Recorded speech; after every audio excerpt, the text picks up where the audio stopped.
الحمد لله رب العالمين والعاقبة للمتقين والصلاة والسلام على رسوله وأصحابه أجمعين أما بعد أعوذ بالله من الشيطان الرجيم بسم الله الرحمن الرحيم لقد كان لكم في رسول الله أسوة حسنة.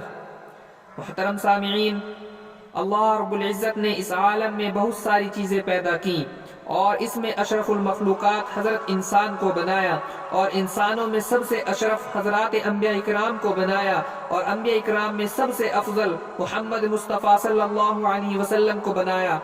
آپ صلی اللہ علیہ وسلم تمام انسانوں کے لیے رہبر ہیں اور آپ صلی اللہ علیہ وسلم تمام انسانوں کے لیے نمونہ ہے.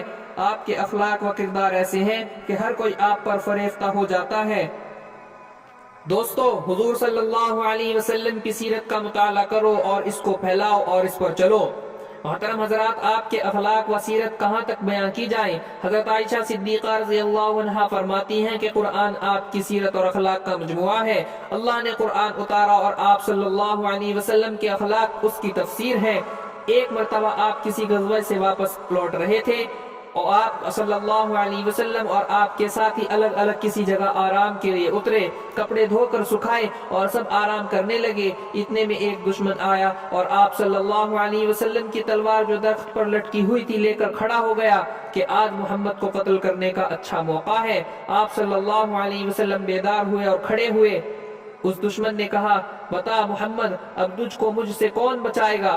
آپ صلی اللہ علیہ وسلم نے اطمینان کے ساتھ جواب دیا، اللہ اللہ. آپ صلی اللہ علیہ وسلم کا جواب سن کر وہ تھر تھر کانپنے لگا. آپ صلی اللہ علیہ وسلم نے تلوار لی اور کہا کہ بتا اب تجھ کو مجھ سے کون بچائے گا؟ وہ کہنے لگا کہ اب آپ ہی کے رحم و کرم پر ہوں.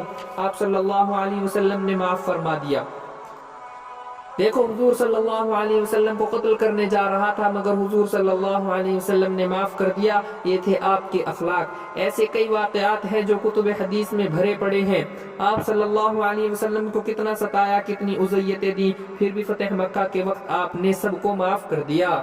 محترم دوستو، حضور صلی اللہ علیہ وسلم کی سنت اور اخلاق کا مطالعہ کرو تو آپ کو اندازہ لگے گا کہ حضور صلی اللہ علیہ وسلم نے امت کے لیے کیسے اخلاق پیش کیے. چنانچہ مورخین نے سیرت کی کتابوں میں یہ واقعہ بھی درج کیا ہے کہ جب حضور صلی اللہ علیہ وسلم کی عمر 35 سال تھی، جب قریش مکہ نے خانہ کعبہ کو تعمیر کیا، کیونکہ اس کی دیوار سیلاب کی وجہ سے پھٹ گئی تھی. عمارت کی تعمیر میں سب شریک رہے مگر جب حجر اسود نصب کرنے کی باری آئی تو آپس میں اختلاف پیدا ہو گیا اور یہ اختلاف سخت ہوتا گیا. 4 دن اسی کشمکش میں گزر گئے اور ہر شخص کی خواہش یہ تھی کہ یہ کام میرے ہاتھ سے انجام پائے. بالآخر ابو امیہ بن جعفر، جو سب سے بڑی عمر والا اور بزرگ تھا، اس نے مشورہ دیا کہ کسی کو حکم بنا کر یہ کام پائے تکمیل تک پہنچایا جائے. اس کی رائے پر سب نے اتفاق کیا اور یہ بات قرار پذیر ہوئی کہ جو شخص سب سے پہلے حرم میں داخل ہوگا وہی اس کا حکم ہوگا. اگلے روز سب سے پہلے آنے والے شخص نبی کریم صلی اللہ علیہ وسلم تھے.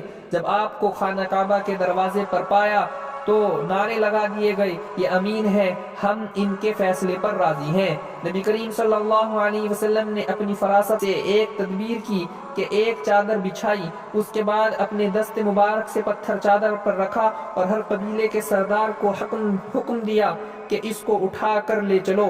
وہ پتھر اس جگہ تک لے جایا گیا جس جگہ اس کو نصب کرنا تھا. اس کے بعد حضور صلی اللہ علیہ وسلم نے اس کو اپنے دست مبارک سے اس جگہ نصب کر دیا. اس طرح وہ جھگڑا ختم ہوا، ورنہ قریش مکہ معمولی بات پر برس جنگ کیا کرتے تھے اور یہ ایک بڑا کام تھا. محترم سامعین، اس واقعے سے معلوم ہوا کہ حضور صلی اللہ علیہ وسلم نے کس طرح لوگوں کے درمیان جھگڑوں کو مٹایا.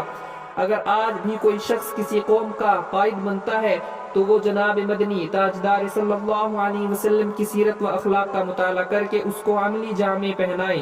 انشاءاللہ یہ ظلم و زیادتی، یہ خون خرابہ، دنگا و فساد، ظلم جو آج دیکھنے کو آ رہا ہے خود بخود مٹ سکتا ہے. اللہ تعالیٰ آپ کو اور مجھے اور دنیا کے تمام انسانوں کو حضور صلی اللہ علیہ وسلم کی سیرت و اخلاق کے مطابق زندگی گزارنے کی توفیق عطا فرمائے. وما علینا الا البلاغ.